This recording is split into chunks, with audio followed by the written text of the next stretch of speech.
Welcome student, this is your geography class 6, chapter 4, part 2. Symbols. It is the third important component of the map.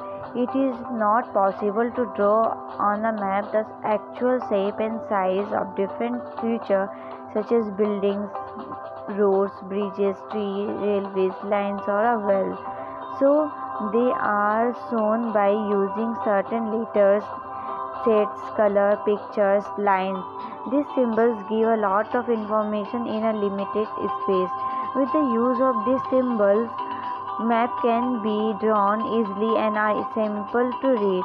Even if you don't know the language of an area and therefore cannot ask someone for direction, you can collect information from map with the help of these symbols.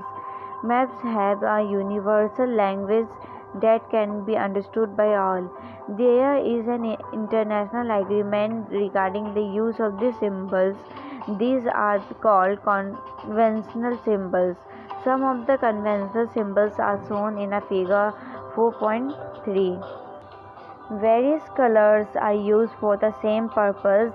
For example, generally blue is used for showing water bodies, brown for mountains, yellow for plateau and green is used for plants. प्रतीक यह किसी भी मानचित्र का तीसरा प्रमुख घटक है। किसी भी मानचित्र पर वास्तविक आकार एवं प्रकार में विभिन्न आकृतियों जैसे भवनों, सड़कों, पुलों, वृक्षों, रेल की पटरियों या कुओं को दिखाना संभव नहीं होता है, इसलिए वे निश्चित अक्षरों, छायाओं, रंगों, चित्रों तथा रेखाओं का उपयोग करके दर्शाए जाते हैं। ये प्रतीक कम स्थान में अधिक जानकारी प्रदान करते हैं। इन प्रतीकों के इस्तेमाल के द्वारा मानचित्र को आसानी से खींचा जा सकता है तथा इनका अध्ययन करना आसान होता है।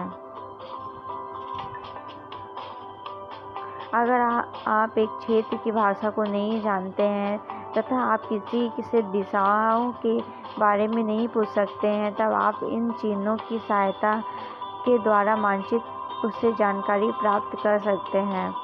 मानचित्रों की एक विश्वव्यापी भाषा होती है जिसे सभी आसानी से समझ सकते हैं। इन प्रतीकों के उपयोग के संबंध में एक अंतर्राष्ट्रीय सहमति है। ये रूढ़ प्रतीक कहे जाते हैं। कुछ रूढ़ प्रतीक चित्र 4.3 में दर्शाए गए हैं। विभिन्न रंगों का उपयोग भी इसी उद्देश्य से किया जाता है। उदाहरण के लिए समानता नीले रंग का इस्तेमाल जलाशयों, भूरे रंग पर्वतों, पीला रंग पठारों तथा और हरा रंग मैदानों को दर्शाने के लिए किया जाता है।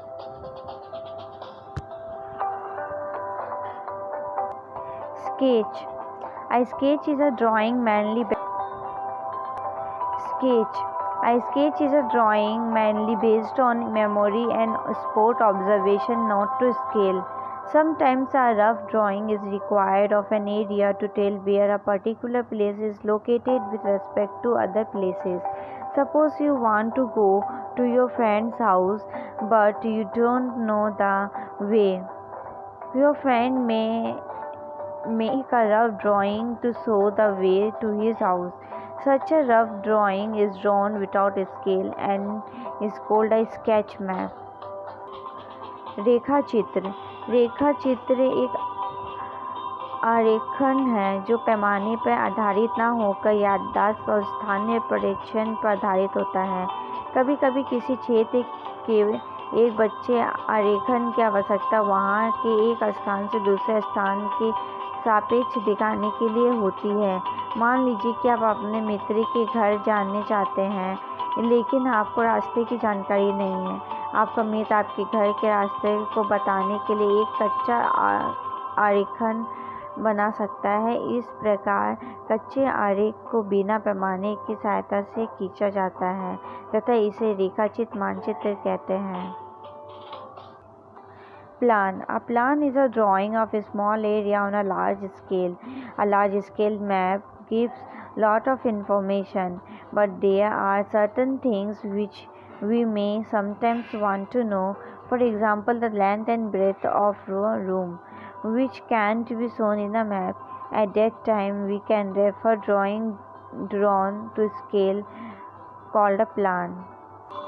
खाका एक छोटे क्षेत्र का बड़े पैमाने पर खींचा गया रेखा चित्र खाका कहा जाता है।